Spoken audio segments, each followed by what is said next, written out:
Bonjour à tous, nous nous retrouvons aujourd'hui pour un webinaire dédié au système de ventilation. Donc, nous allons attendre quelques secondes le temps que tout le monde rentre et je vais en profiter pour vous partager mon écran.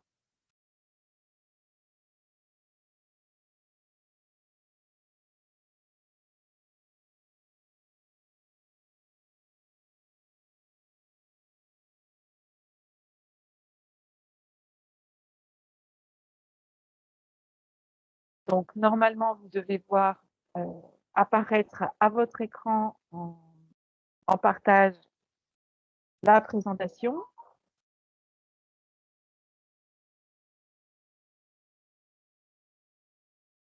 Et donc, en attendant que tout le monde arrive, je vais vous parler un peu du webinaire du jour. Donc, ce webinaire est enregistré. Les supports de présentation et le replay seront disponibles sur notre site internet Reset. Vos caméras et vos micros sont coupés. Et pour toutes les questions, vous pouvez utiliser le chat. L'objectif de ce webinaire aujourd'hui, c'est de vous parler de l'historique des systèmes de ventilation et des enjeux sanitaires qui sont liés. On vous parlera aussi de quelques documentations techniques et réglementaires qui nous servent de référence. Et l'enjeu d'aujourd'hui, c'est de vous apporter des outils pour vous aider à identifier votre système de ventilation. Et nous terminerons en fait ce webinaire par quelques retours d'expérience avec quelques conseils sur les règles d'entretien. On n'abordera pas les salles à environnement maîtrisé, les spécificités liées aux établissements de santé, ni les filtres. On sera plutôt vraiment dans la vision globale, générale du bâtiment et de l'importance du renouvellement d'air. Aujourd'hui, nous aurons deux intervenants. Donc, Ambre Marchand-Maury du CEREMA. Le CEREMA, c'est le Centre d'études sur les risques, l'environnement, la mobilité et l'aménagement. Et Christian Hills, conseiller en transition énergétique et écologique en santé, qui travaille à l'hôpital Nord-Franche-Comté, qui nous partagera ses retours d'expérience. Alors, en attendant que tout le monde puisse se connecter, je vous propose de rappeler le fonctionnement de notre programme régional RISET, donc, qui a été mis en place en 2021 à l'initiative de l'ARS Bourgogne-Franche-Comté, de l'ADEME et de la Banque des Territoires. C'était une action concrète du 3e plan régional santé-environnement qui se poursuit dans le PRSE 4. Le programme a vocation à vous informer et à vous accompagner pour tous les établissements qui souhaitent réaliser des économies d'énergie, améliorer l'efficacité énergétique de l'enveloppe de vos bâtiments et de vos équipements, mettre en place des énergies renouvelables, traiter aussi les enjeux liés au confort et à la qualité de l'air intérieur pour vos résidents, gérer également le risque radon et le risque lésionnel. Le pôle énergie, enfin ce programme régional est animé par le pôle énergie Bourgogne-Franche-Comté, qui est un centre de ressources de la construction et de la rénovation durable. Si vous souhaitez en savoir plus, vous pouvez vous connecter sur le site internet du pôle énergie Bourgogne-Franche-Comté. L'équipe RISET, vous commencez à nous connaître. Nous sommes trois. David Boileau, qui est le coordinateur du programme. Lynn Audrey, qui est notre conseillère en transition énergétique et écologique en santé apprentie à la ARS, qui nous accompagne sur ces missions.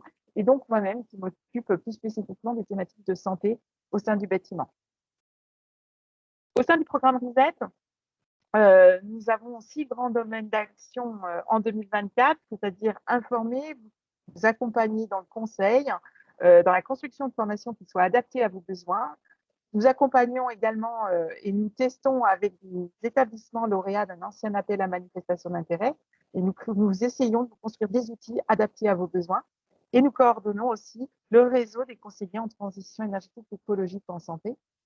D'ailleurs, l'équipe se renforce. Nous allons passer à bientôt 10 conseillers en transition énergétique. Vous pouvez voir donc leurs photos au niveau de l'écran. Nous sommes une équipe donc bientôt de 10 personnes qui couvront une grande partie du territoire. Avec le 10e conseiller, nous pouvons couvrir ainsi plus de 300 établissements en Bourgogne-Franche-Comté et vous pouvez voir que leur panel d'action, les établissements sont très largement couverts au niveau de la région. Les partenaires du programme, vous retrouvez l'ARS, l'ADEME, la Banque des Territoires, mais également la CNSA et l'ANAP.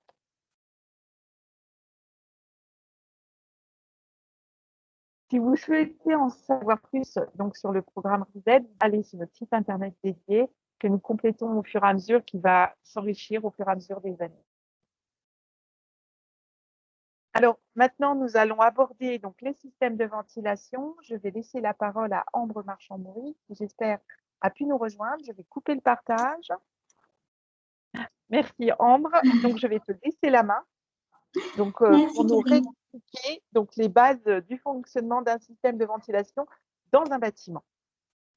Merci, Karine. Bonjour à toutes et à tous. Alors, je vais commencer par essayer de vous partager le diaporama. Hop. Alors, j'espère que vous voyez bien et en grand écran. Sinon, Karine, tu m'arrêtes. On ne voit pas en grand écran. Si tu peux mettre en pleine page.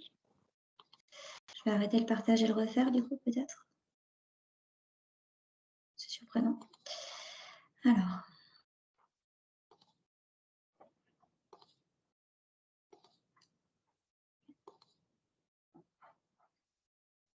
Dans l'attente que nous réglions ce petit problème technique, pour toutes les questions, nous proposons de les poser donc dans le chat. Nous prévoyons une séquence de questions-réponses juste après chaque séquence. Si jamais il y a des problèmes de compréhension, toutefois, je pourrais interrompre Ambre justement pour que les bases soient bien actives. Est-ce que là, ça fonctionne ou pas? Oui. Parfait. Alors, moi, je vais vous parler effectivement un petit peu plus précisément des systèmes de ventilation. Comme vous l'a dit Karine, n'hésitez pas à poser des questions, surtout si je ne vous parais pas clair. Comme ça, elle m'arrêtera et je reprends. Alors, juste en 2 mots, le CEREMA, donc l'établissement dont je fais partie, c'est un établissement public administratif qui est partagé entre l'État et les collectivités territoriales. Quand je dis l'État, c'est le ministère de l'Environnement et celui de la cohésion des territoires. Historiquement, on est plus ou moins l'expert technique du ministère, un peu comme un bureau d'études, mais vraiment pour le ministère. Et petit à petit, on s'est plus orienté vers les collectivités territoriales, dans le sens où le ministère fait les réglementations, mais ce sont beaucoup les collectivités qui les appliquent. Donc l'idée, c'est d'être à cheval entre les deux. On a 6 domaines d'activité, dont la performance et la gestion patrimoniale des bâtiments. Et au sein de cette activité de performance et de gestion des bâtiments, il y a une sous-partie qui concerne la qualité des environnements intérieurs et la ventilation. Et donc, c'est celle dont je fais partie. Donc aujourd'hui, pour vous prendre le sommaire, je vais parler pendant une petite 50aine de minutes de l'art intérieur, d'abord pour vous resituer un petit peu le contexte, pourquoi est-ce qu'on parle de ce sujet-là actuellement. L'enjeu, vous l'avez largement vu avec l'ARS et Elodie Ostruy, donc moi je passerai très vite dessus. Et puis les déterminants, c'est-à-dire pourquoi est-ce que l'air va être de bonne qualité ou va être au contraire dégradé. Ensuite, on aura une deuxième partie vraiment sur la ventilation, où je vais vous parler rapidement des systèmes. Alors, il en existe énormément et il existe plein de variantes entre tous les systèmes. Donc, moi, je vais vous donner les grandes familles et puis après, si vous avez des questions, on pourra échanger, il n'y a pas de souci. Je vous donnerai également les points de vigilance avec les choses qui dysfonctionnent le plus couramment et puis quelques petits repères sur le plan réglementaire. Alors, on va commencer sur l'air intérieur. Donc, globalement, petit à petit, à partir de la fin du siècle, enfin du début du siècle dernier, les gens ont pris conscience, la population a pris conscience, et les pouvoirs publics également, du lien entre l'environnement dans lequel on se situe et notre santé. Donc, à partir du milieu du 19e, globalement, on a l'émergence du mouvement hygiéniste. Vous, je pense que ça vous parle, avec un certain nombre de points qui vont être décrits, puis de grandes orientations également dans l'aménagement qui vont évoluer. Donc, on commence à avoir une description, par exemple, du saturnisme au début 1800, sachant que la toxicité au plomb est connue depuis l'Antiquité, puisqu'à cette époque-là, comme vous le savez, il était très utilisé, notamment dans les crèmes que les femmes mettaient sur leur visage pour se blanchir la peau. À la fin du 19e, on découvre du coup le radium par Pierre et Marie Curie, et donc le radon, son descendant. Et on commence à cette période-là à faire les premières hypothèses entre les cancers du poumon et certaines expositions. Donc l'amiante pour ce qui était le plus visible, et puis après le radon, avec toujours une entrée très liée aux travailleurs, puisque les travailleurs sont une population particulièrement surexposée aux agents qu'ils manipulent. Donc on commence à avoir un lien entre le fait d'interagir avec notre environnement et avec certaines molécules particulières et une problématique de santé. En termes d'interdiction, on voit l'interdiction justement du plomb dans les peintures au milieu du XXe siècle, en 1950 en gros.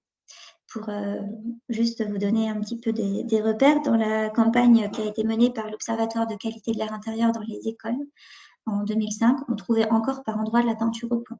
Donc ça, c'est pour vous dire qu'une interdiction qui a lieu à un moment donné, il va falloir quand même très longtemps pour que l'environnement arrive à évacuer la molécule qui pose problème et qu'on n'ait plus du tout de soucis de santé qui soient associés à cette exposition.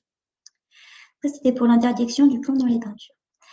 Toujours pour la moitié du siècle dernier, on a ce qu'on appelle le smog londonien. Je ne sais pas si ça vous parle. C'est une petite période en hiver sur une quinzaine de jours où il y a eu des conditions d'inversion de température qui ont maintenu, si vous voulez, les particules qui étaient émises dans l'air au niveau vraiment proche de la ville, aux endroits où les gens respiraient. Et donc, comme à cette époque-là, on est en pleine industrialisation, donc il y a énormément de charbon qui est utilisé. On a une très, très forte concentration de particules. Et là, on va avoir un lien direct, sans rentrer dans des études épidémiologiques très compliquées.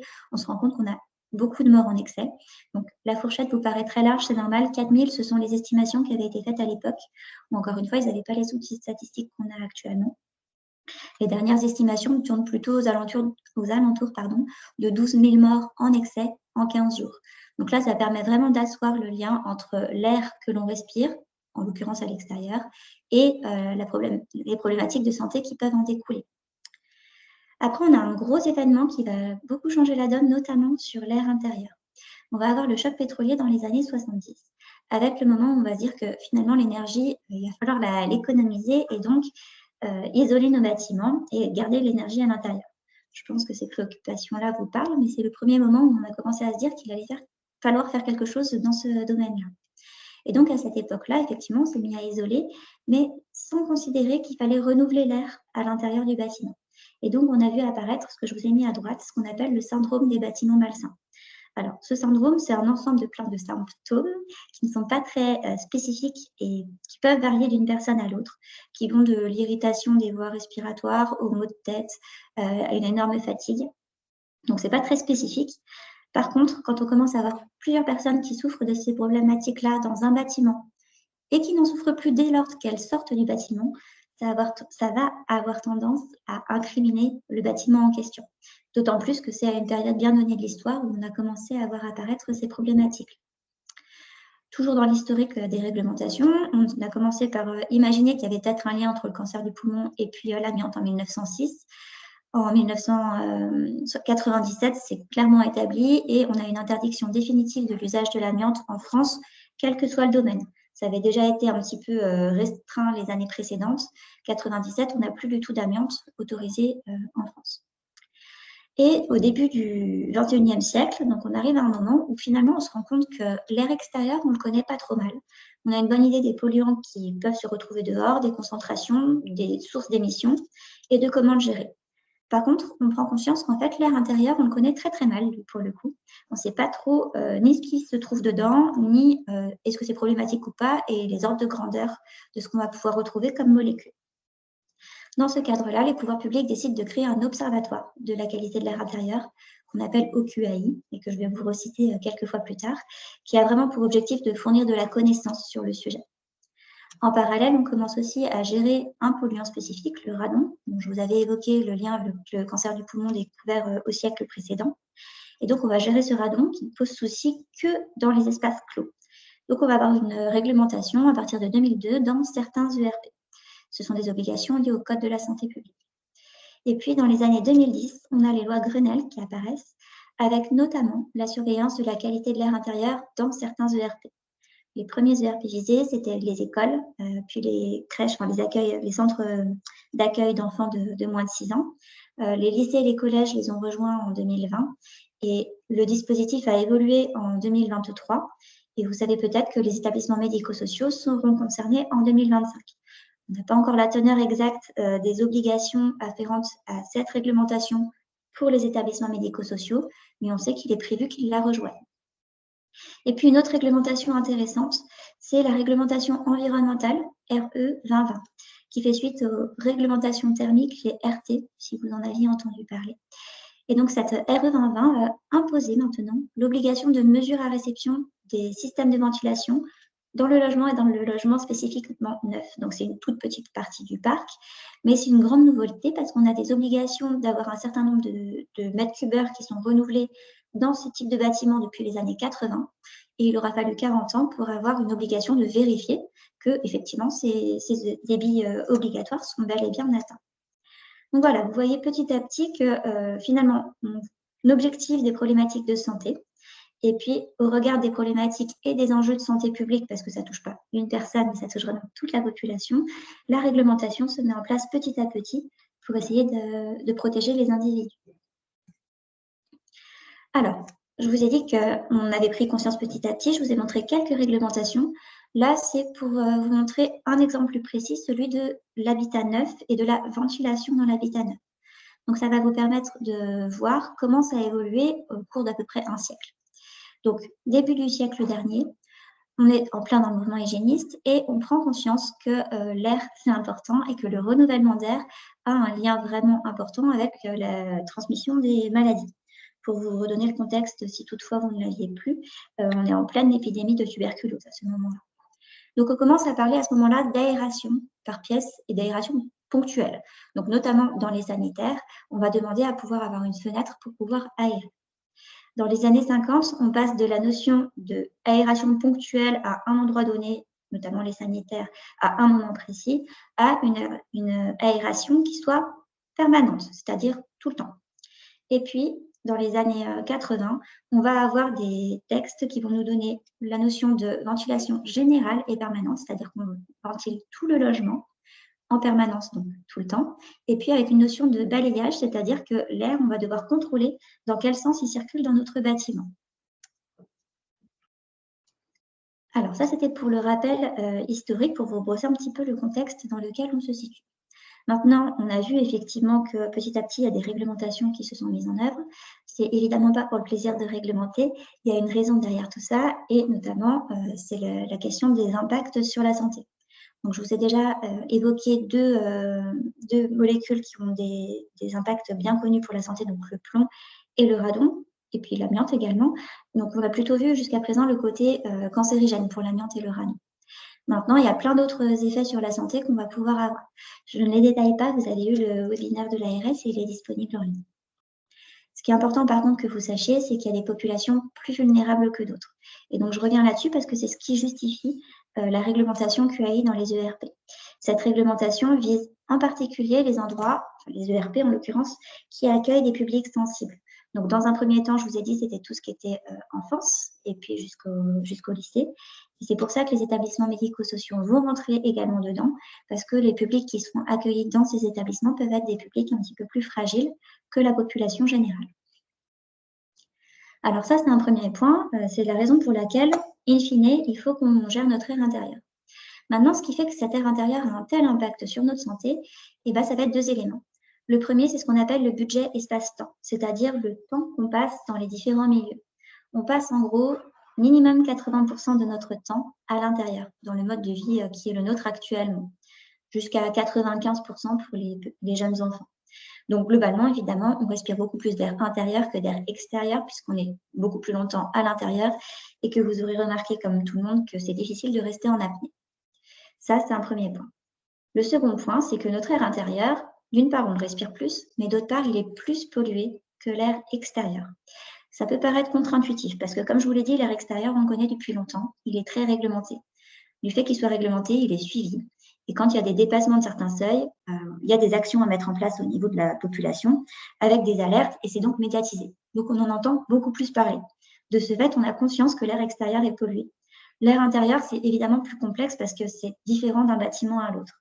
Et donc, on n'a pas d'alertes qui vont faire la une des médias quand l'air intérieur du bâtiment dans lequel on se situe est pollué. Mais de fait, quand on fait des mesures, donc le fameux observatoire dont je vous parlais, le QAI, a fait des campagnes de mesures dans différents bâtiments. Là, c'est dans des logements et ça date de 2005. Et vous voyez globalement pour chaque barre de l'histogramme, un polluant différent mesuré en intérieur et en extérieur.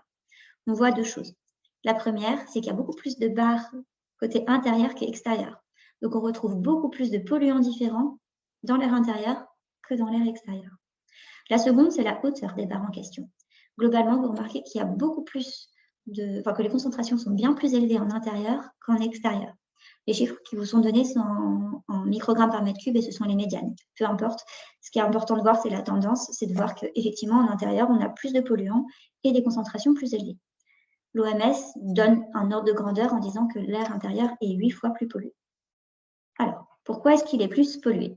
Globalement, vous avez appris comme moi il y a de nombreuses années qu'une concentration, ça dépendait de la quantité de molécules qu'on va avoir, donc des émissions, et du volume de dilution dans lequel on émet ces émissions. Dans l'air intérieur, si je prends mon petit bâtiment, on va avoir des émissions de l'extérieur qui vont rentrer, les sources extérieures, et puis on va avoir deux autres types de sources qui vont émettre des molécules potentiellement polluantes spécifiquement à l'intérieur. Il va y avoir toutes les activités qu'on fait à l'intérieur, le ménage, la cuisine. Globalement, vous utilisez rarement de la javel en extérieur et vous ne cuisinez pas tous les jours dehors. Le barbecue, ça reste quand même assez marginal. Donc, on va faire un certain nombre d'activités comme ça chez nous ou dans les bâtiments dans lesquels on se situe qui vont émettre des molécules qu'on n'émet pas tellement dehors. Et puis, il y a tout ce qui est le bâtiment lui-même, en fait, les matériaux de construction et d'aménagement. L'exemple le plus flagrant, c'est celui de l'amiante, évidemment, mais c'est vrai, en fait, de plein d'autres molécules qu'on va retrouver dans le bâtiment et pas dehors. Typiquement, là, vous avez les pots de peinture, vous avez effectivement le mobilier. À l'intérieur de tout ça, vous allez avoir pas mal de composés organiques volatiles qui vont donc être émis à l'intérieur et pas dehors. Donc, on a des sources en plus. Et au-delà de ça, on a un volume de dilution qui est bien plus faible dans un bâtiment que dans l'atmosphère en général. Alors, il y a quelques années, ça posait qu'à moitié souci. D'une part parce qu'on vivait beaucoup plus dehors qu'actuellement, d'autre part parce qu'on vivait moins vieux aussi, donc forcément, on n'avait pas le temps de développer les mêmes pathologies, mais également parce que les habitats ne ressemblaient pas du tout à ce qu'on a maintenant. Vous avez un dessin en haut d'un habitat dit vernaculaire, bref, d'une ferme ancienne, dans laquelle, si vous avez déjà pénétré dans ce genre de grange maintenant, quand elles n'ont pas été réhabilitées, vous sentez les courants d'air de partout. Donc, globalement, il y a de l'air qui circule. Maintenant, si vous regardez la photo d'en dessous, quand on construit un bâtiment, on travaille sur l'étanchéité à l'air. D'ailleurs, elle est mesurée et ça fait partie des indicateurs qui sont suivis. Et on va s'assurer que l'air ne pénètre pas par des entrées parasites. Donc, on ne va plus avoir d'air qui circule comme on avait par le passé. Forcément, on va être confiné dans le volume d'air qui est celui du bâtiment. En tout cas, si on n'a pas un système de renouvellement d'air fait exprès. Alors, mon fameux renouvellement d'air, ça va être le sujet sur lequel je vais maintenant approfondir un petit peu les explications. Les sources d'émissions, c'est aussi un sujet, mais ça ferait l'objet peut-être d'autres webinaires. En tout cas, là, sur le renouvellement d'air, on va avoir trois grandes voies. Les défauts d'étanchéité à l'air, ce sont toutes les fuites dans l'enveloppe du bâtiment. J'appelle enveloppe du bâtiment tout ce qui fait l'interface entre le bâtiment et l'extérieur. Donc, les quatre murs, le toit, le sol. À chaque fois que vous avez des fuites à l'intérieur de ces parois, vous avez des défauts d'étanchéité à l'air. Dit comme ça, si vous n'êtes pas originaire du milieu du bâtiment, ça paraît surprenant, mais en fait, il y a des fuites un peu partout dans un bâtiment. Une deuxième voie, c'est la ventilation. On va y passer largement du temps après, mais la définition, en gros, c'est un système, donc un équipement du bâtiment, qui peut être soit passif, soit actif, on y revient, et dont le but, c'est vraiment de renouveler l'air à l'intérieur. Et puis la dernière voie, c'est l'aération. Alors moi, ce que j'appelle aération, c'est le fait d'ouvrir les portes et les fenêtres qui donnent sur l'extérieur. Donc c'est une action des occupants. Quand je dis moi, ce que j'appelle aération, ce n'est pas juste moi, évidemment, c'est sur le plan technique. Vous aurez remarqué tout à l'heure que quand je vous donnais la chronicité de l'évolution des réglementations en ventilation, le terme aération et le terme ventilation sont pris de manière générale l'un pour l'autre. Et sur le plan technique, on sépare bien les deux. Maintenant, si on fait une gradation entre ces différentes voies, on part globalement de la moins volontaire et moins contrôlable, parce que les défauts d'étanchéité, on ne sait même pas où ils sont. Évidemment, les flux d'air qui transitent à l'intérieur, on ne les maîtrise pas. À celle qui n'est que volontaire, qui dépend exclusivement des usagers, qui est l'aération. Alors là, c'est pour vous montrer un exemple de défaut d'étanchéité. Vous voyez entre l'ouvrant et le dormant, c'est-à-dire entre la partie de la fenêtre qu'on manipule et celle qui reste vraiment intégrée dans le bâti. Vous voyez l'espèce de ligne noire, en fait, c'est qu'il n'y a pas de joint. Donc, globalement, vous avez de l'air qui peut circuler par là. Sur le schéma de droite, vous avez tous les points qui sont des entrées classiques d'air, de fuite d'air parasite. Notamment tout ce qui est électricité est connu pour être assez fuyard. Et puis également tout ce qui est menuiserie. Alors, ma ventilation. La ventilation, elle a trois actions principales. La première, c'est d'introduire de l'air extérieur dans le bâtiment. Pourquoi? Je vous ai dit que l'air extérieur, en fait, était globalement moins pollué que l'air intérieur. Donc, on veut le faire rentrer à l'intérieur. Ensuite, une fois qu'il est à l'intérieur, on va vouloir le faire circuler. Et je vous ai dit tout à l'heure qu'il y avait une notion de balayage avec une logique dans la manière dont on allait faire circuler l'air. Donc, il va falloir mettre la terre en mouvement. Et la troisième partie, une fois que l'air a circulé dans le bâtiment, il va s'être chargé des polluants qu'il a croisés au passage. On va évacuer ça à l'extérieur. L'objectif, c'est vraiment de renouveler l'air de l'intérieur du bâtiment qui est plus vicié en introduisant de l'air extérieur. Alors, si je regarde un petit peu mes différentes phases. Là, je vous ai pris l'exemple d'une ventilation simple flux. Globalement, c'est ce qu'on retrouve dans beaucoup de bâtiments. Donc, on va avoir des entrées d'air, comme vous le voyez sur le petit rond 1. Vous avez des petites réglettes dans les fenêtres, derrière laquelle vous avez une mortaise, c'est-à-dire un trou dans la fenêtre qui permet à l'air de rentrer. Ensuite, l'air va circuler dans le bâtiment. Il passe de locaux à pollution non spécifique, c'est-à-dire des pièces de vie, donc les bureaux. Dans un bâtiment d'habitation, ça va être également les chambres ou le salon. Il va circuler dans le bâtiment, éventuellement dans les circulations, les couloirs. Et puis, il va être extrait dans les locaux à pollution spécifique ou dans les pièces humides. Donc, typiquement, tout ce qui va être cuisine, salle de bain et ou toilette. L'air rentre par les pièces en fait, où on est le plus présent, il circule dans le bâtiment, il se charge petit à petit de polluants et il est extrait dans les pièces où, d'une part, on est moins souvent présent, d'autre part, on a des polluants qui sont émis en plus. Pour qu'il circule, comme ce n'est pas magique, il faut qu'il y ait de la place, c'est-à-dire que quand on ferme les portes, il faut qu'on ait un détalonnage, c'est-à-dire un espace entre le bas de la porte et le seuil, un espace de 1 cm, ou à défaut, comme vous le voyez sur l'image de gauche, une grille de transfert. Ça, c'est pour la circulation. Troisième partie, on va avoir l'extraction avec des bouches d'extraction. Donc là, vous en avez 2 modèles. Il en existe bien d'autres. Mais l'idée, voilà, c'est de toute façon d'extraire à travers cette bouche. Ensuite, l'air suit la gaine jusqu'à un ventilateur et va rejeter son air vicié en extérieur. L'aération, je vous ai dit que c'était l'action d'ouvrir les portes et les fenêtres qui donnent sur l'extérieur. C'est complémentaire à la ventilation, on va le revoir juste après. Simplement pour que vous ayez des repères en termes d'aération efficace. Globalement, quand vous ouvrez en traversant et en grand, il faut un temps très court pour renouveler tout l'air de la pièce. De manière sensorielle, vous l'avez peut-être déjà aperçu, quand vous ouvrez en grand une porte et quand vous ouvrez en grand la fenêtre, si vous avez une pile de papier sur votre bureau, tout s'envole.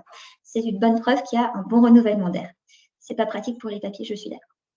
Maintenant, si vous fermez un côté et que vous ouvrez de l'autre, votre air va mettre beaucoup plus de temps à se renouveler, à peu près le double. Donc là, encore une fois, sur le plan empirique, vous avez déjà remarqué qu'en ouvrant que d'un côté, globalement, vous avez quand même moins de courant d'air. Et après, vous avez ce qu'on appelle l'oscillobattant, qui lui est agréable pour avoir une sensation de courant d'air, mais qui va mettre très très longtemps à renouveler l'air de la pièce, donc ce n'est pas hyper adapté pour faire de la ventilation. Ce qui est intéressant, c'est l'étude de Santé publique France dans la cohorte Esteban, qui montre que les personnes qui déclarent avoir l'habitude d'aérer sont globalement moins contaminées à différents polluants qu'on a mesurés dans leur corps que les personnes qui n'ont pas ces habitudes-là. Donc, les polluants incriminés, en l'occurrence, c'était les perfluorés, puis les retardateurs de flammes brûlées. Peu importe, en tout cas, ce qui est intéressant à retenir, c'est que l'aération a vraiment un impact, d'une part, sur l'air que l'on respire et d'autre part, sur la contamination que cela engendre. Alors maintenant, je vous ai dit qu'il y avait une interaction entre ces voies de renouvellement d'air et que notamment, il y avait une complémentarité entre l'aération et la ventilation. Donc, si vous voulez bien, on va se focaliser sur la partie de gauche pour commencer. On prend une école et on regarde le CO2, l'évolution du dioxyde de carbone dans le temps. Quand on met tous nos élèves à 8 h du matin, c'est un peu vieux, à 300 ppm. ppm, c'est parti par million. Actuellement, on est plutôt à 400 d'heures. Donc, on va dire qu'on est à 400 ppm. Au bout de 2 heures de cours, comme tout le monde a respiré, qu'on n'a pas de ventilation, on monte à 3800 ppm. C'est beaucoup. Globalement, on aimerait être en dessous de 800. Vous vous en souvenez peut-être avec la crise Covid. À la récréation, tout le monde sort, on ouvre grand et on a une chute drastique de la concentration de CO2 parce qu'on perd quand même 2000 ppm. Et puis, après l'interclasse, on recommence et donc on monte plus haut vu qu'on était descendu forcément plus bas. Ça, c'était un cas d'école sans ventilation. Maintenant, la même chose avec une ventilation. C'est ce qu'il y a en dessous. Vous voyez qu'on part de la même concentration de CO2, mais qu'on va monter moins haut. On va écrêter le pic. Pourquoi? Parce qu'en même temps qu'on émet, alors il y a toujours 30 élèves, donc on émet toujours du CO2, mais la ventilation, petit à petit, renouvelle l'air, donc elle dilue ce CO2. Et ce qui fait qu'on va arriver beaucoup moins haut, on va arriver par exemple à 1100 ppm. Ce qui est également intéressant, c'est que vous voyez à l'intercours, ils n'ont pas ouvert les fenêtres. Et donc on voit qu'en un quart d'heure, la même durée que pour la courbe au-dessus, au lieu de passer de 3800 à 1600 ppm, donc de perdre 2000 ppm, on passe de 1100 à 700 ppm. Donc là, on a perdu seulement 400 ppm. Donc là, vous voyez bien l'intérêt d'avoir les deux. La ventilation, elle vous évite de monter trop haut. Par contre, l'aération, c'est quand même très efficace pour abattre rapidement des concentrations de polluants. Là, c'est le CO2. Le CO2, il n'est pas dangereux pour la santé. Mais si vous avez du CO2, vous avez un air confiné, potentiellement, vous avez plein d'autres polluants à l'intérieur. Donc, c'est quand même intéressant de garder cette possibilité d'aérer. Également, je profite pour vous dire, parce que ça fait partie des discours qu'on entend souvent, vous n'allez pas faire dysfonctionner un système de ventilation, en tout cas pas de manière durable, parce que vous aérez. Une aération, on l'a vu, pour qu'elle soit efficace, c'est de courte durée et c'est en grand. Donc peut-être que pendant 10 minutes, vos systèmes de ventilation vont tourner un peu dans le vide. C'est quand même pas dramatique, quand vous allez refermer, ils vont se remettre très très bien. Par contre, si vous n'aérez pas, vous voyez, il faut beaucoup plus de temps pour redescendre les concentrations de polluants élevées. Donc pour le bâtiment, ce n'est pas forcément grave. Par contre, pour les gens qui respirent à l'intérieur, ça fait toute une partie de temps où vous allez respirer des concentrations qui sont encore élevées de polluants. Ça, c'était l'interaction ventilation-aération. Maintenant, il y a une autre interaction entre ventilation et défaut d'étanchéité. Si vous regardez le schéma de gauche, avec une faible perméabilité, c'est-à-dire un bâtiment très étanche, globalement, l'air est aspiré. Vous avez une espèce de petit schéma de petits trous, c'est le ventilateur qui extrait l'air, donc il crée une dépression. Et comme il crée une dépression et que la nature n'aime pas tellement les déséquilibres, l'air va rentrer passivement par toutes les entrées d'air qui se situent dans les pièces de vie, donc le séjour et les chambres, pour compenser cette dépression. Et donc, vous avez ce fameux balayage, l'air qui rentre dans les pièces et qui circule jusqu'aux extractions. Ça, c'est le cas où tout fonctionne bien. Et on a le débit qui a été calculé pour que les entrées d'air correspondent à ce qui est extrait. Maintenant, vous prenez la figure tout à droite, et là, vous avez une forte perméabilité. C'est-à-dire que vous avez plein de petits trous un peu partout, notamment dans le salon. L'air, comme il est toujours assez feignant, il va passer par les trous les plus proches de l'endroit où il est extrait. Donc, votre extraction, c'est la cuisine, c'est les toilettes et salle de bain. À cet endroit-là, il y a une dépression. L'air va rentrer le plus vite possible pour combler cette dépression. De fait, il va beaucoup rentrer dans le séjour, qui va être surventilé. Mais du coup, la dépression ne va pas se répercuter jusque dans les chambres, puisque tout est compensé par le salon. Donc, on va avoir de fait une sous-ventilation dans les chambres. Tout ça pour vous dire qu'en fait, une ventilation fonctionne d'autant mieux que le bâtiment est étanche. Alors, si je fais une petite synthèse de mes 3 voies de renouvellement d'air, je ne vous redonne pas les définitions, je pense que c'est bon. Pour les défauts d'étanchéité, sachez que la tendance est clairement à la baisse. On va avoir des bâtiments de plus en plus étanches, donc globalement, c'est une voie par laquelle on a de moins en moins d'air qui passe. Pourquoi?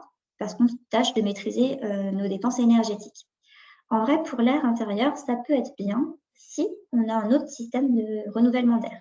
Et par contre, si vous êtes dans une vieille bâtisse dans laquelle tout le renouvellement d'air reposait sur les défauts d'étanchéité, que vous étanchéifiez votre bâtiment, si vous ne mettez pas en place de système de ventilation, vous vous retrouvez globalement dans un bocal, dans un endroit où il n'y a plus d'air qui se renouvelle. Donc, les points de vigilance, c'est attention quand on va rénover un vieux bâtiment, si tout reposait sur les défauts d'étanchéité. Maintenant, le défaut d'étanchéité, ce n'est pas la voie royale pour renouveler l'air. Parce qu'on va avoir un renouvellement d'air aléatoire, on ne sait pas où sont situés nos défauts, ce serait quand même beaucoup de chances que ça se situe de manière à renouveler l'air en ayant un balayage optimal du bâtiment. Et d'autre part, parce que ça peut aussi condenser dans les parois et donc on peut avoir un risque de contamination fongique avec de la condensation dans les parois. Bref, ce n'est pas l'idéal, mais quand on n'a que ça, il faut quand même être très vigilant.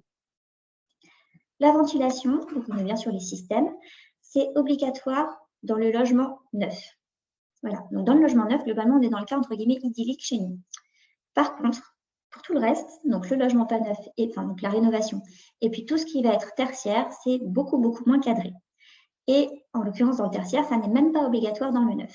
C'est à mon sens une aberration, mais ça n'est pas obligatoire. Les points de vigilance, pour le coup, ça va être particulièrement quand vous rénovez du bâti ancien, de bien penser à mettre un système de ventilation, puisque ça n'est pas obligatoire. Il n'y aura pas forcément quelqu'un pour vous le dire.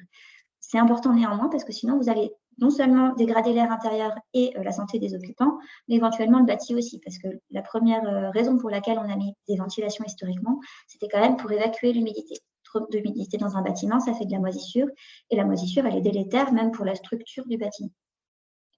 Maintenant, la vigilance pour la ventilation, c'est qu'il faut qu'elle fonctionne bien. Pour bien fonctionner, il faut qu'elle soit conçue comme il faut, qu'elle soit mise en œuvre, réalisée comme il faut, et qu'elle soit entretenue comme il faut. Ça fait quand même 3 points qui sont rarement tous les 3 d'équerre. Donc, il y a un certain nombre de points de vigilance qu'il faudra avoir sur ces sujets-là en tant que maître d'ouvrage. Et après l'aération, alors l'aération, elle a été de nouveau remise au goût du jour pendant la crise Covid. Depuis, il y a eu la crise de l'énergie qui est revenue par là et on est de nouveau sur une pratique plutôt en baisse. De toute façon, depuis plusieurs années, les gens ont plutôt perdu l'habitude d'aérer. De toute manière, alors c'est intéressant en complément de la ventilation.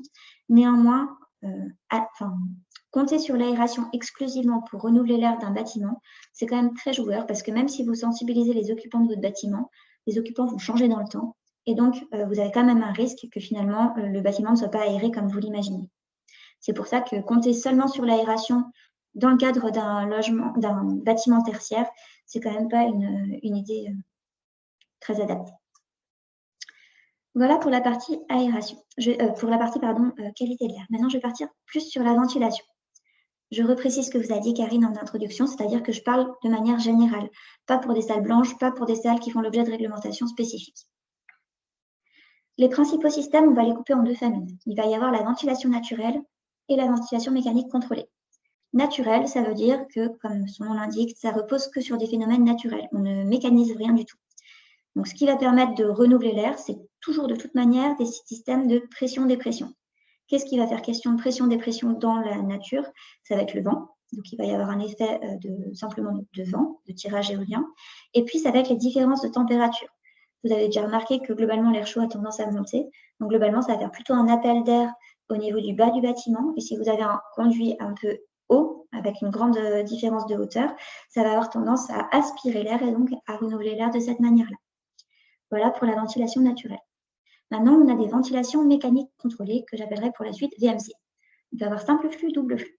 Simple flux, on a juste un moteur qui va extraire l'air vicié. C'est le cas dans lequel je me suis située dans tous les exemples précédents. Et puis, on va avoir la double flux, où pour cette fois-ci, l'air qui va rentrer ne rentre plus de manière passive simplement parce qu'il y a une dépression générée par une extraction, mais on va venir l'insuffler. On va le prendre à l'extérieur, on choisit où on l'attrape. On va le faire circuler dans les gaines, parfois le préchauffer, parfois le filtrer, c'est possible. Et après, on va aller l'insuffler dans les pièces qui nous intéressent. Dans le tertiaire, vous avez le droit à la ventilation naturelle par conduit. Donc on ne se contente pas de mettre des grilles hautes et basses, on doit avoir un conduit quand même pour avoir un effet de tirage thermique. Et puis, vous avez le droit à la ventilation mécanique, toutes les ventilations mécaniques, on y revient après. La, entre guillemets, ventilation naturelle par au fond extérieur. Donc, vous comprenez que ce n'est pas de la ventilation, c'est de l'aération. Je vous ai dit, dans la réglementation, les termes sont pris indifféremment l'un pour l'autre. Donc, le fait de simplement ouvrir des fenêtres, c'est admis sous condition. Encore une fois, je vous le décommande sérieusement dans toutes les études qu'on fait, c'est franchement pas une bonne idée pour l'air intérieur. Alors, si je fais une petite synthèse. Ma ventilation naturelle, on a vu les forces motrices. Globalement, on n'a pas beaucoup d'équipement. Donc, vous imaginez bien en coût que c'est pas très cher à mettre en œuvre. On n'a, entre guillemets, pas de panne, à part avoir une panne de vent, mais ça ne se dit pas de cette manière-là. Et puis, on va pouvoir éventuellement assister un petit peu à la mi-saison quand on n'a pas de grosses différences de température intérieure-extérieure, donc peu de tirage thermique. On va pouvoir ajouter un petit moteur qui fonctionne que de manière intermittente. Les inconvénients, c'est que par contre, on va avoir une surconsommation d'énergie en hiver, où il y a un gros delta de température intérieure-extérieure, et de l'inconfort. Et puis, les performances, comme je vous l'ai dit, c'est soumis à la météo, notamment aux différences de température intérieure-extérieure et aux questions de pression liées au vent. Donc, ça fonctionne plus ou moins, ça ne tombe pas vraiment en panne, mais ça fonctionne plus ou moins, encore une fois, en fonction de paramètres qu'on ne maîtrise pas du tout, qui sont des paramètres extérieurs. Notre VMC simple flux, comme pour la double flux, les VMC, c'est un ventilateur qui fait que ça fonctionne. Donc, c'est une force mécanique qu'on va alimenter avec de l'électricité. Équipement, on va avoir entrée d'air, bouche d'extraction, les gaines qui relient les bouches d'extraction au caisson moteur, de nouveau des gaines et une grille de rejet en extérieur. L'avantage, c'est qu'on maîtrise les débits cette fois-ci. Notre ventilateur, on le règle, on dimensionne nos gaines et puis nos bouches pour avoir quelque chose qui soit maîtrisé. Et on choisit dans quel sens circule l'air, évidemment. C'est évidemment un petit peu plus cher, mais ce n'est pas non plus des prix astronomiques.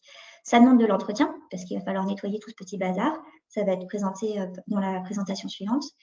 Et puis, les performances réelles sont soumises à des conditions cette fois non pas extérieures, mais liées au système, à l'équipement lui-même. Il va falloir qu'il soit encore une fois conçu, mis en œuvre et entretenu comme il faut pour fonctionner. La double flux, c'est le même principe, si ce n'est qu'on va avoir le double de gaines et qu'on va avoir des bouches d'insufflation. On peut avoir ou pas un échangeur thermique. Ça n'a pas grand intérêt de ne pas en avoir quand même. C'est un peu toute l'idée de la double flux, c'est d'avoir un échangeur thermique. Et on peut rajouter des filtres.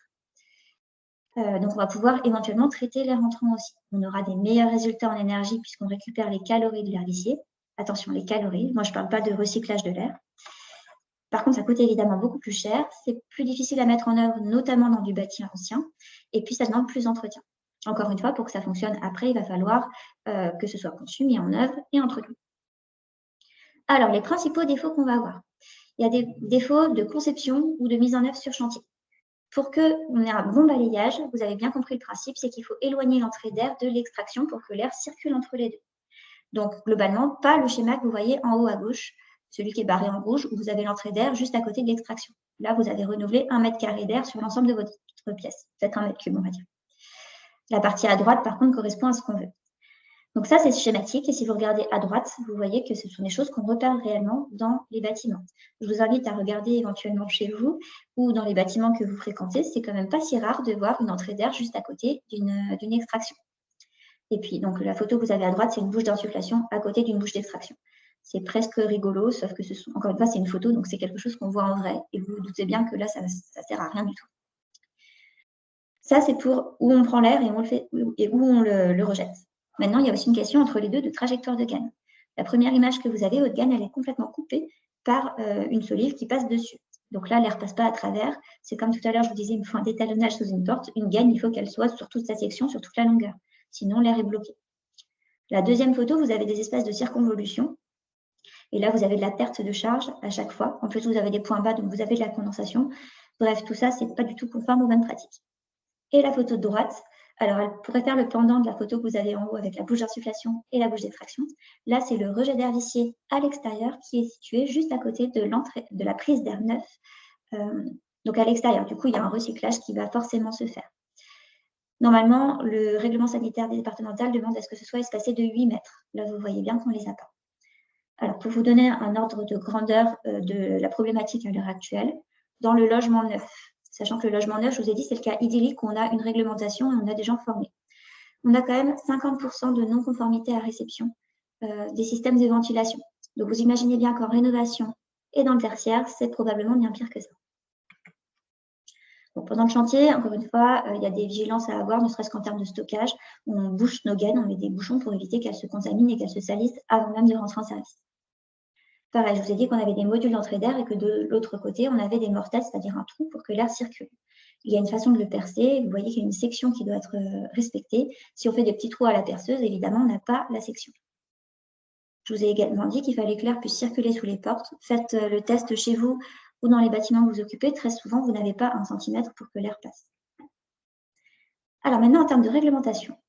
Dans le tertiaire, c'est un petit peu saugrenu. On va réfléchir en débit d'air en fonction du statut des occupants. Ceux qui sont salariés sont soumis au Code du travail. Les autres sont soumis au règlement sanitaire départemental qu'on appelle RSD. Qu'est-ce que ça change? Eh bien, ça change les débits qu'on va octroyer à chacun. Dans le Code du travail, globalement, le débit d'air neuf à introduire pour un bureau, donc un endroit où vous travaillez mais sans activité physique, ça va être 25 mètres cubes heure par personne. La même chose si vous prenez les bureaux ou locaux assimilés dans le RSD, donc avec des personnes qui ne sont pas des salariés ou des gens soumis au Code du travail, c'est 18 mètres cubes heure par personne. Il n'y a absolument aucune justification, ni technique ni scientifique. Vous ne respirez pas moins quand vous êtes plus salarié. C'est comme ça qu'il faut calculer, en tout cas. C'est ce que nous imposent les textes. Ce que je tenais à vous dire, c'est que pour une salle, pour dimensionner le volume d'air que vous allez devoir renouveler, il va falloir sommer le nombre de personnes que vous allez avoir en fonction de leur statut. Donc, je prends l'exemple d'une salle de classe parce que c'est ce que je connais le mieux. Vous pouvez certainement le transposer dans vos milieux à vous. Si vous avez 30 élèves et un professeur, les 30 élèves sont soumis à RSD. Donc, ça fait 18 mètres cubes heure fois 30 élèves, plus 25 mètres cubes heure fois une personne pour le professeur. Et c'est la somme de tout ça qui correspond au débit que vous devez avoir par heure dans votre pièce. Vous savez peut-être qu'actuellement, on est dans une phase où globalement, on rénove assez massivement, on essaie de massifier la rénovation énergétique. Il y a un certain nombre de réglementations qui vont s'appliquer dans ces cadres de rénovation. Soit la réglementation thermique élément par élément, soit la réglementation thermique globale. Donc, je suis bien dans la rénovation cette fois-ci, plus dans le neuf. Pour savoir si vous êtes dans l'un ou dans l'autre, vous avez 3 questions à vous poser. Est-ce que votre bâtiment est construit après 48? Si la réponse est non, c'est forcément la RT élément par élément. Est-ce que la surface hors œuvre nette est inférieure à 1000 m²? Si la réponse est non, encore une fois, c'est forcément la RT élément par élément. Si oui, est-ce que le montant des travaux de rénovation énergétique que vous prévoyez sont inférieurs à 25% de la valeur du bâtiment, sachant qu'il y a des ABAC qui vous donnent la valeur du bâtiment. Donc, si la réponse est non, encore une fois, on est sur la RT élément par élément. Autrement, on est sur la RT globale qui est un petit peu plus exigeante. Alors, je ne vous détaille pas les deux RT, je vous donne juste ce qui concerne la ventilation à l'intérieur de ces RT. La RT globale, donc vous avez vu, c'est pour un pouillème de bâtiment, c'est ce qui correspond aux trois conditions vues précédemment. Quand on a un système de ventilation, il faudra le conserver.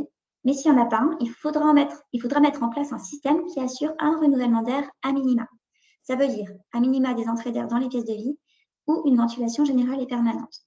Ce qu'il faut savoir, c'est qu'en fait, dans le calcul thermique qu'il est obligatoire de faire, il y a un système par défaut. Donc, les bureaux d'études ont tout intérêt quand même à mettre un système performant pour avoir des meilleurs résultats en études thermiques. Donc, on n'a pas trop de soucis quand on est sur la RT globale. Par contre, vous avez vu que la grosse majorité des cas, on est dans la RT élément par élément. Et là, on a beaucoup moins de garde-fous. Et donc, c'est beaucoup plus compliqué de s'assurer d'avoir un renouvellement d'air quand on se situe dans ce cadre-là. On va quand même devoir conserver les entrées d'air quand il y en a. On est censé ajouter des entrées d'air.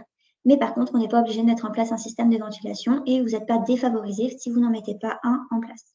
Donc, c'est intéressant pour vous de savoir que quand même, on est obligé de garder les entrées d'air et de conserver les grilles hautes et basses, sauf si on met en place un autre système de ventilation, parce que les artisans ne le savent pas nécessairement. Et dans les marchés publics, ça peut être vraiment des choses qui vont être intéressantes de bien noter et également de bien vérifier lors des travaux. Voilà, donc j'ai dû largement prendre mon temps. Au total, si je dois vous résumer la démarche, ce qui est intéressant à faire dans le cadre bâti, c'est de partir du principe que de toute façon, il est très peu probable que vous ayez des bâtiments dans lesquels le renouvellement d'air fonctionne bien. Globalement, il y a peu de bâtiments dans le tertiaire pour lesquels c'est le cas, en tout cas dans les bâtiments déjà existants. Donc, on a tout intérêt à faire un diagnostic de l'existant. Petit 1, il va falloir répertorier les usages. Est-ce qu'on est soumis au RSD ou est-ce qu'on est soumis au Code du travail? Est-ce qu'on est soumis peut-être même à d'autres réglementations en plus? Ça vous donne une idée du débit que vous devez avoir. Deuxièmement, quels sont les éléments qui sont en place? De manière assez générale, vous n'avez pas un système de ventilation cohérent, mais il y a des bouts de système de ventilation qui ont été rajoutés au fur et à mesure des rénovations, des agrandissements, enfin bref, au fur et à mesure de la vie du bâtiment. Donc, regardez ce qui est en place, regardez ce qui fonctionne et ce qui ne fonctionne pas. Et si possible, ce n'est pas obligatoire, mais si possible, faire des mesures, ça vous permet de vous donner un état zéro et de savoir où vous en êtes à un instant T pour après pouvoir programmer vos travaux. Lors de travaux, alors, idéalement, bien sûr, que j'aurais envie de vous dire de mettre un système de ventilation de partout. Je sais bien que ce n'est pas ce qui se passe dans la vraie vie.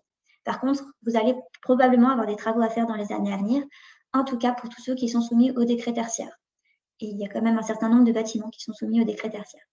Donc là, pensez bien à embarquer dans les travaux la ventilation, parce que sinon, vous vous retrouvez dans le cadre qu'on a vu au tout début avec cette histoire de syndrome de bâtiment malsain, des bâtiments qui ne sont pas conçus pour être étanches à l'air, qui vont être étanchéifiés. Et si vous ne rajoutez pas un renouvellement d'air, globalement, vous allez vous mettre dans une boîte. Les préconisations seront vraiment à intégrer dans les CCTP parce que c'est très mal connu actuellement du monde professionnel du bâtiment. Donc, il ne faut pas imaginer que par défaut, ça va être tout bien fait. Si vous prenez une maîtrise d'œuvre ou si vous prenez le premier BE qui vient, vous avez tout intérêt à intégrer des points de vigilance. Et j'ai bien mis idéalement parce que vous n'avez pas d'obligation à l'heure actuelle de faire des mesures à réception. Ça vous permet quand même de vous assurer que ce qu'on vous a mis en œuvre, ça correspond à ce qui était écrit sur le papier et que ça fonctionne. Je vous ai dit que dans la RE 2020, maintenant, il y avait une obligation de faire des mesures dans l'habitat neuf. Dans l'idée, ils ont laissé la porte ouverte pour faire la même chose dans le tertiaire neuf. On n'y est pas. Je ne peux pas vous dire à quelle échéance ça viendra. En revanche, c'est quand même le fil, c'est un petit peu le sens qui a l'air de prendre l'histoire, de quand même réfléchir à cette problématique-là avant de rénover massivement et de faire des bêtises un peu massivement. Et maintenant, au cours de la vie du bâtiment, ce qui va faire que ça fonctionne ou pas, ça va être aussi l'entretien. Et là, du coup, ça va être largement développé dans la présentation qui suit. Je vous ai mis là un certain nombre de ressources. Donc, les deux images sont cliquables. Le site bâtiment ventilation, c'est vraiment le site de référence piloté par le ministère, géré entre autres par le CEREMA, dans lequel vous allez avoir toutes les normes, toutes les réglementations, tous les guides de bonnes pratiques, notamment le DTU 68.3, mais qui s'applique que dans le logement. Ceci étant, comme on n'a pas de normes dans le tertiaire, vous pouvez quand même piocher dedans pour vous en inspirer. Vous avez des projets comme Premier Vent tertiaire qui vous donnent aussi des manières d'échantillonner les bâtiments pour faire des mesures sans avoir à mesurer toutes les bouches de tout le bâtiment. Bref, vous allez avoir plein de ressources sur ce site-là. Et en dessous, vous avez une vidéo qui est plus grand public qu'on a faite nous, qui dure, en gros, vous voyez 4 minutes 50, qui vous permet de résumer ce que je vous ai dit jusqu'à présent. Je n'ai pas le temps de vous la passer, mes excuses, et qui peut être intéressante même dans le cadre de l'habitat individuel. Donc, en termes de, comment dire, pour se faire la main, ça peut être intéressant pour vous de commencer par regarder la petite vidéo et de regarder chez vous comment ça fonctionne. Ça vous fait une première évaluation dans un bâtiment qui est plus petit, donc moins difficile pour avoir une vision d'ensemble. Et après, par contre, il va falloir effectivement l'appliquer dans le tertiaire, dans le cadre de vos travaux respectifs. Voilà, je vous remercie pour votre attention et puis je vous ai mis un petit clin d'œil. Ça, c'est un document d'hygiène pratique dans lequel vous voyez en 3e position air confiné égale air vicié, tenez vos fenêtres ouvertes le jour et entrouvertes la nuit. Bref, tout ça pour dire qu'on n'a pas inventé grand-chose et qu'on reprend conscience maintenant finalement de choses qui étaient bien connues de nos ancêtres. Merci Ambre pour cette présentation très claire. Donc le but là était vraiment de reprendre les bases. Dans le chat, alors il y a eu quelques discussions que je vais me permettre de te relayer. Est-ce qu'on parle de RT ou de RE vu qu'on est en pleine transition? Et bien sûr adapté au tertiaire, parce que c'est aussi l'exercice qui est difficile d'avoir sectorisé le logement d'un côté avec un certain périmètre réglementaire et pas forcément le tertiaire. Alors maintenant, pour le 9, on est dans la RE depuis 2020. Alors, il y a eu des décrets successifs qui ont donné des années peut-être un petit peu différentes pour les établissements médico-sociaux. Je ne les connais pas tous par cœur, les décrets, parce que c'est vraiment du monde de la thermique. Mais en tout cas, maintenant, on est sur la RE 2020. Par contre, suivant l'âge de vos bâtiments, ils étaient soumis à d'autres obligations. Et donc, les RT ne sont pas complètement à oublier parce que vos bâtiments répondent certainement plus à des RT qu'à la RE, à part si vous construisez neuf de manière très régulière. Merci. Et autre question, alors, c'est par rapport, alors c'est une remarque, c'est une réflexion finalement à voix haute, le taux de polluants extérieurs à un instant T dans un environnement donné ont une incidence sur la qualité de l'air, et ce malgré une ventilation régulière et suffisante des occupants. Non, donc ça, c'est de poser la question. Donc effectivement, il y a une réflexion à avoir entre les polluants extérieurs, la qualité de l'air intérieur, et ça, c'est un exercice dynamique qu'on n'a pas abordé aujourd'hui, mais on y viendra petit à petit grâce à la réglementation sur la surveillance de la qualité de l'air intérieur qui va arriver pour les établissements médico-sociaux. Ambre, je te laisse compléter. Je pense que de manière générale, ce qu'il faut retenir, et c'est vrai pour une grosse majorité du temps, c'est que l'air intérieur est plus pollué que l'air extérieur. Donc, si vous avez une ventilation, ne l'arrêtez pas parce qu'il y a un pic de pollution. Maintenant, effectivement, c'est peut-être quand il y a le gros pic de pollution et que vous êtes pile au-dessus du périph', c'est peut-être pas le moment d'aérer en grand. Mais après, suivant les polluants qui sont incriminés dans le pic de pollution, ils ont des dynamiques différentes et donc ça n'empêche pas forcément d'aérer. Après, sachez quand même que la pollution extérieure, encore une fois, quand on a une alerte, c'est sur un polluant. Rappelez-vous de tous les polluants qu'on a à l'intérieur. Donc, la balance, à mon avis, ne penche pas forcément en faveur du fait d'aller se confiner à l'intérieur quand même. Et on doit aussi compléter en parlant qu'on est hors situation accidentelle, parce que là, on est encore sur un autre cas. Oui, je n'ai pas d'usine Céveso qui a explosé quand je vous dis ça. Voilà. En fait, il y a énormément de subtilités et il faut qu'on maîtrise en fait ces bases pour arriver après sur la conscience de ces événements de pollution. On ne va pas parler de la même chose. Et comment fonctionne notre système de ventilation pour savoir bien réagir, là par contre, en situation de crise. Il a été aussi complété dans le chat de ne pas obstruer les bouches d'aération. Et une autre question, mais là qui vise le particulier, pas le tertiaire. Un particulier peut-il mesurer lui-même le taux de COV dans son lieu d'habitation? Alors oui, mais il ne saura pas forcément quoi en faire. Il existe plein de petits capteurs que vous pouvez acheter qui ont des performances et des fiabilités tout à fait variables de l'un à l'autre. Je ne vous recommande pas forcément de le faire, sincèrement, à part si vraiment vous avez une problématique spécifique. Après, ce qu'on fait, nous, dans les campagnes de mesure en recherche chez les particuliers, c'est poser des capteurs type radialo. Donc, c'est des géloses, en fait, qui vont absorber les polluants. On les pose sur un temps donné, en général une semaine. Et après, on les envoie au labo et on a une liste de molécules avec des taux en face. Maintenant, des composés organiques volatiles, il en existe beaucoup.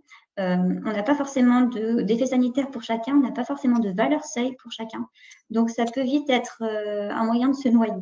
Ce n'est pas forcément une porte d'entrée facile pour un particulier, je pense. Oui, et là, je te rejoins tout à fait. On ne soupçonne pas la quantité de polluants chimiques qui ont envahi notre quotidien. Et donc, les subtilités pour le particulier, l'idée n'est pas vraiment de faire peur, mais ce n'est pas du tout ça. L'idée, c'est vraiment d'améliorer la qualité sanitaire à l'intérieur du bâtiment en ayant plutôt des démarches de prévention. Et un des piliers, c'est le renouvellement d'air. On évacue tous les polluants. Maintenant, je vous propose de passer à une deuxième séquence. Ce sont des retours d'expérience dans des établissements tertiaires.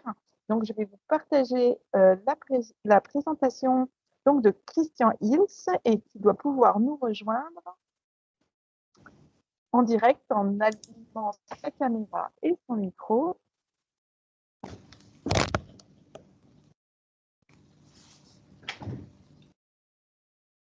Bonjour Christian, est-ce que tu nous entends? Oui, je vous entends. Alors, j'espère que la présentation arrive à se partager.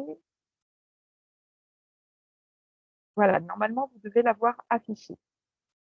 Oui, c'est bon, elle est affichée là. Je te passe la parole, Christian, et je ferai le guide des diapositives.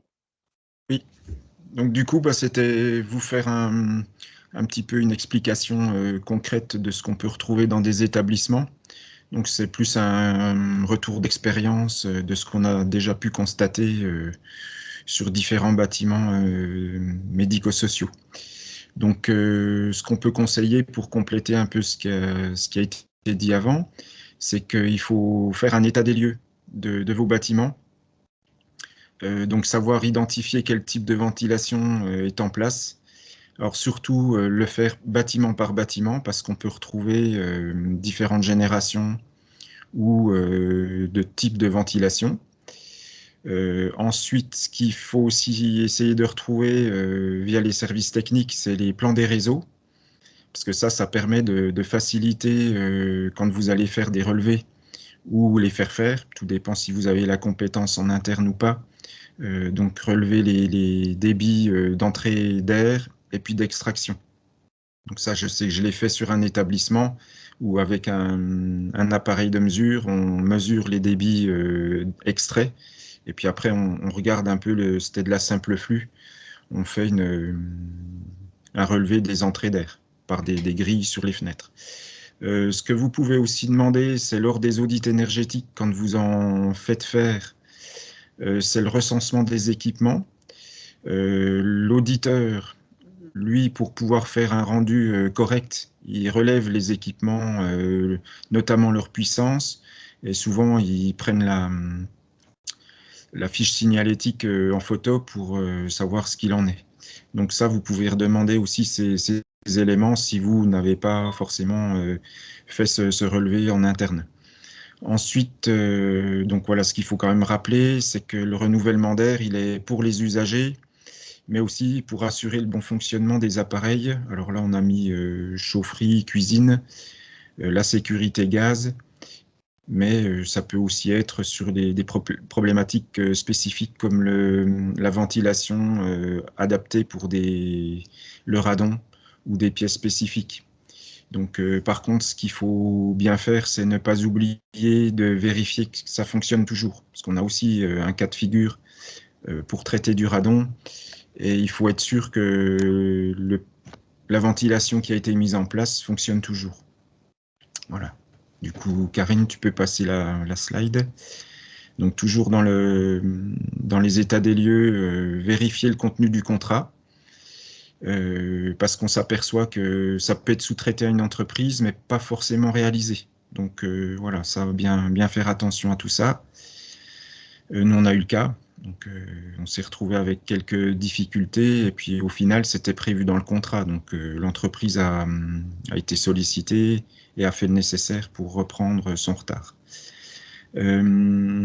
Organisation du travail, donc voilà, c'est un peu ce que je disais, c'est soit vous avez la compétence ou les personnes en interne pour le faire.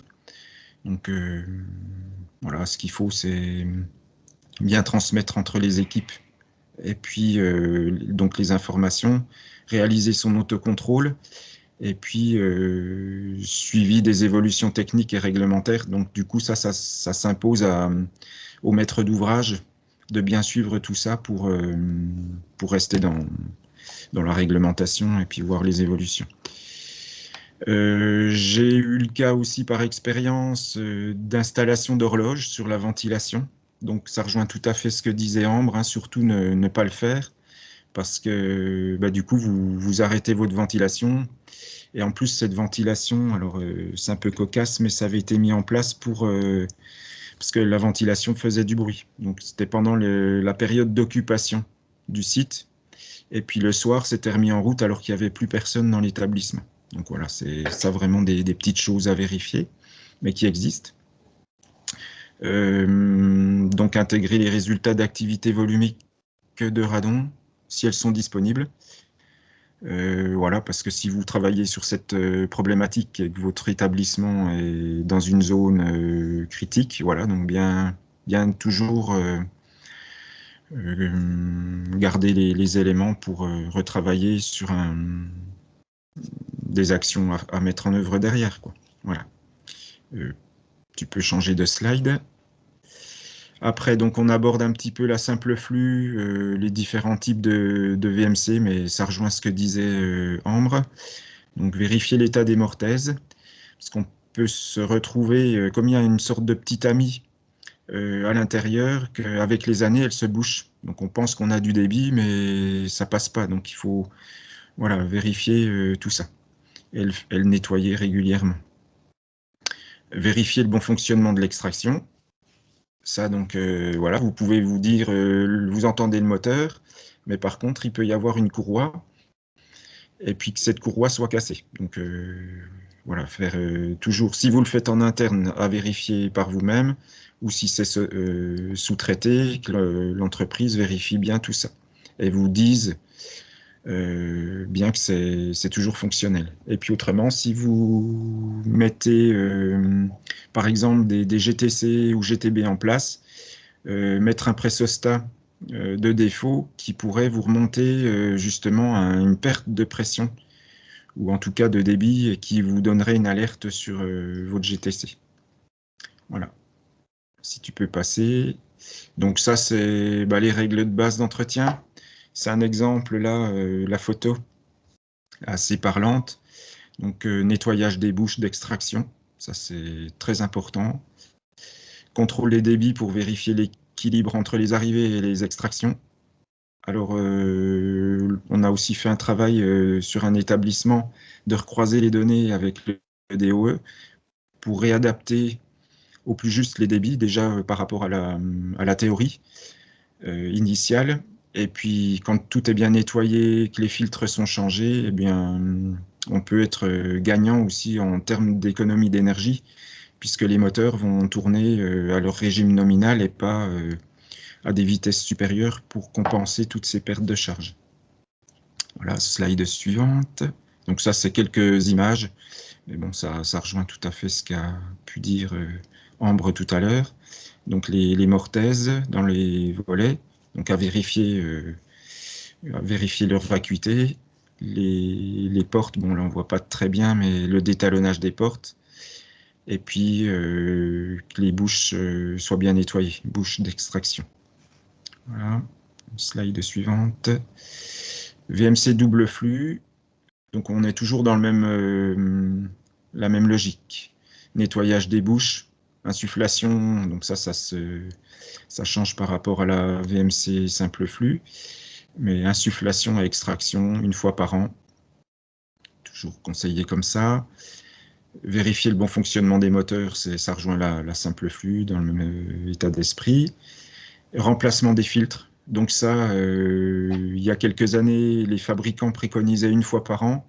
Par contre, en fonction de votre environnement, ou de l'usage, de la quantité de personnes, du bâtiment, voilà, on peut être amené à changer plus régulièrement les filtres. Et ça a aussi un impact puisqu'il y a un encrassement des filtres. Et comme je vous le disais avant, ça peut augmenter vos consommations électriques du système, puisque les moteurs vont, pour avoir toujours les mêmes débits, vont augmenter leur vitesse si les filtres s'encrassent. Donc voilà, il est des fois plus favorable de changer des filtres pour que le moteur tourne à son régime nominal. Oui, voilà, bien toujours contrôler les débits, pareil de la même manière, entre l'insufflation et l'extraction, pour pas se retrouver en dépression ou en surpression. Voilà, slide. Ouais. Donc ça, c'est des exemples un petit peu d'accès ou ou de perte de charge. Donc sur la gauche, on peut voir un accès qui n'est pas forcément facile. Mais bon, ça, vous ne pourrez pas forcément le changer. Voilà. Et puis vous avez de ventilations qui sont sur le même pan de plafond. Donc, bon. Voilà. Et sur la droite, on peut voir toute une série de coudes qui vont générer des pertes de charge. Donc voilà, si vous êtes aussi intégré dans les projets et que vous avez ce suivi, veillez à ce que les réseaux soient le plus linéaires possible en limitant le nombre de coudes. Donc quelques exemples, voilà, ça va compléter un petit peu ce que je disais. On a eu le cas, j'avais eu le cas d'un signalement d'humidité dans une chambre de résident. Donc on était sur un bâtiment avec CTA double flux. Au moment de l'analyse, en fait, je me suis aperçu que c'était la bouche qu'on a pu voir quelques slides précédemment, qui était complètement bouchée. Donc là, on l'a nettoyé et puis c'est reparti. Enfin, je veux dire, le problème a été résolu. Par contre, là, on s'est aperçu que le contrat prévoyait le nettoyage de la bouche et ça n'avait pas été fait. Donc, on a sollicité le prestataire qui a repris tout ça. Mais voilà, d'où l'importance de bien suivre, de faire un point régulier avec l'entreprise et puis lui demander un état des choses qui ont été faites. Voilà. Donc là, on parle un petit peu de radon. On s'est retrouvé sur un établissement où il y avait une présence de radon. Une VMC a été installée, mais par contre, les débits n'avaient pas été correctement ajustés. Donc on s'est retrouvé à mettre en dépression le bâtiment et du coup amplifier le problème. Donc le travail il a été fait de rééquilibrer les débits entre ce qui entrait, et tout ce que j'ai pu vous dire, voilà, qu'on ait vraiment un équilibre pour pas mettre en dépression ou en surpression. Là, on a eu le cas aussi sur un bâtiment où des maux de tête. Donc les gens ont pensé à plein de choses et en fait, quand je suis allé sur la pièce concernée, on n'avait pas du tout de renouvellement d'air, pas d'arrivée d'air sur la fenêtre et puis pas d'extraction non plus à proximité. Donc là, voilà, c'est des choses à corriger. Pourtant, un bâtiment pas très ancien, mais voilà, il y a dû y avoir un loupé au niveau de la construction sur cette pièce, puisque c'était une pièce sèche, mais qui n'avait pas d'entrée d'air. Donc ça, ce sera une correction à apporter. Voilà. Bon, après, ça rejoint tout à fait ce qu'on a pu dire précédemment, c'est bénéfice d'une bonne ventilation. C'est de plus en plus indispensable. Et par rapport au bâtiment qu'on est en train de construire avec les nouvelles normes qui sont étanches. Donc voilà, ça apporte un bien-être des résidents, des salariés, lutte contre l'humidité, donc prolifération éventuelle de moisissures, et puis bien sûr l'évacuation des polluants et de l'air intérieur. Pardon. Après, vous pouvez rester vigilant aussi si vous entendez un bruit anormal. Voilà, ça peut être les prémices d'un dysfonctionnement ou de filtres qui s'encrassent. Sinon, avec nos bâtiments de plus en plus étanches, être très vigilant à une panne totale, parce que là, il faut réagir très vite. Voilà, sinon, le taux d'hygrométrie augmente très vite, et puis les polluants, le taux de polluants aussi augmente très vite. Donc voilà. C'est un peu la conclusion qu'on peut faire. Et puis, ouvrir les fenêtres en cas de mesure, voilà, en cas d'urgence, on va dire. Voilà. J'ai fini pour ma part, Karine. Merci Christian, en fait, pour cette Voilà. présentation très claire.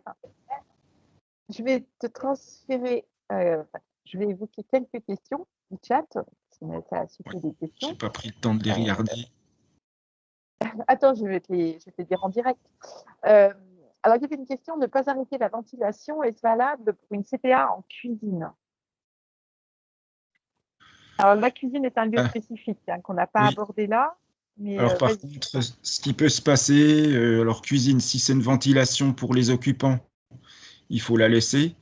Par contre, là où j'ai déjà vu des choses, c'est par exemple la haute, quand vous avez un lave-linge, un élément, un lave-vaisselle, qui va, au moment de l'ouverture, générer de la vapeur d'eau. Donc là, vous avez des hottes d'aspiration.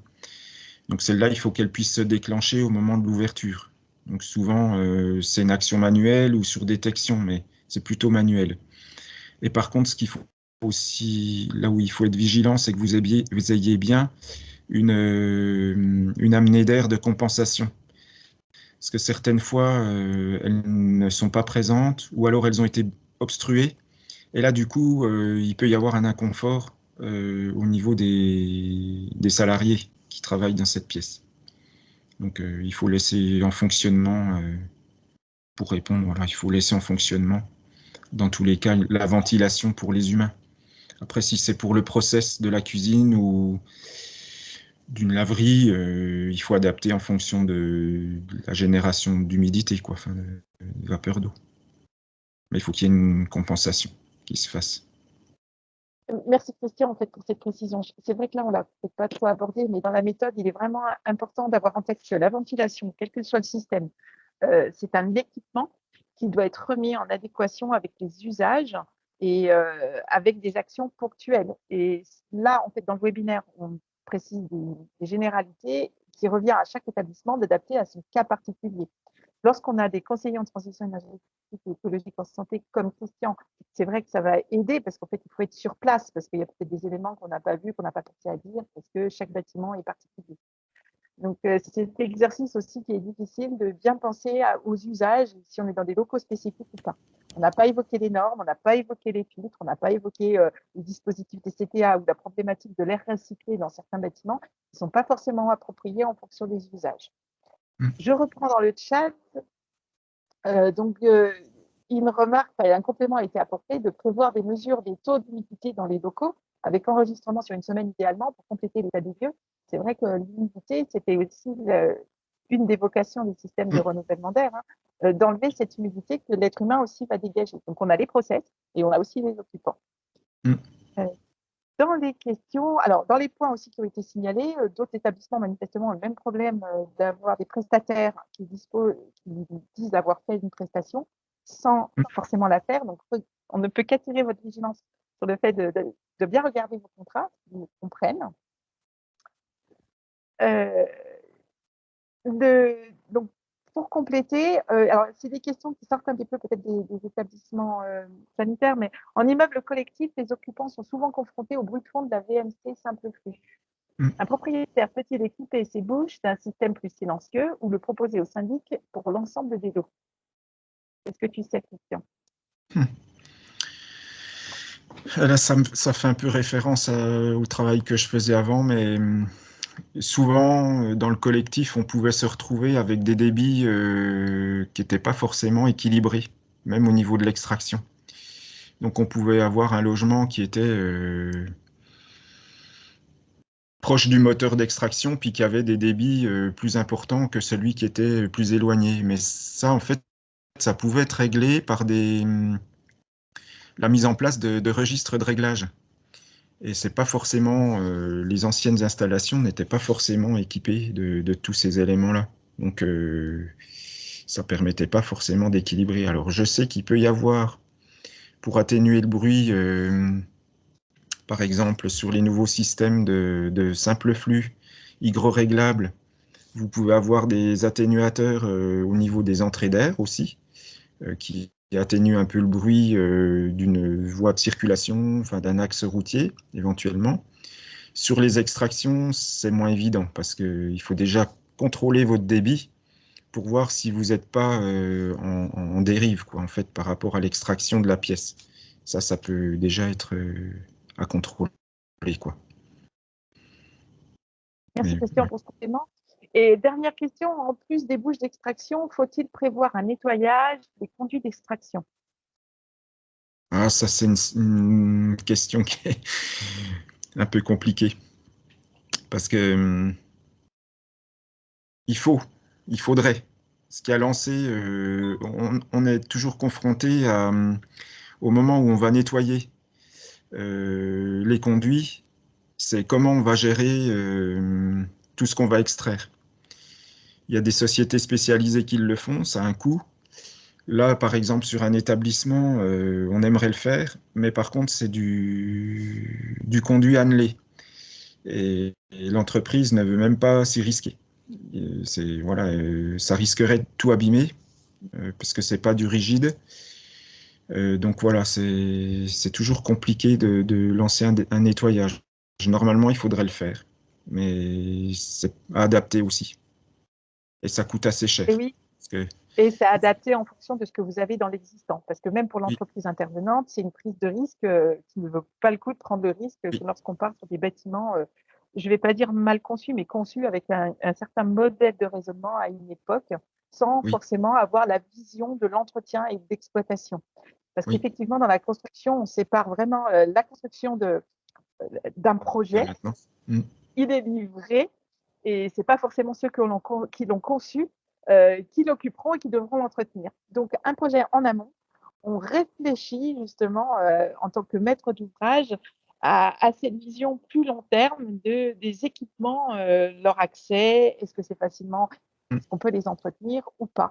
Et c'est pour ça qu'il est très important de maîtriser l'utilité ou l'usage, le rôle de chaque grande famille d'équipements sans être forcément des professionnels de la ventilation. Donc, je vous remercie, Christian et puis Ambre, pour ces différentes présentations. Pour terminer ce webinaire, donc, et pour résumer finalement, un petit bug de système, le temps qu'apparaissent les diapos de fin.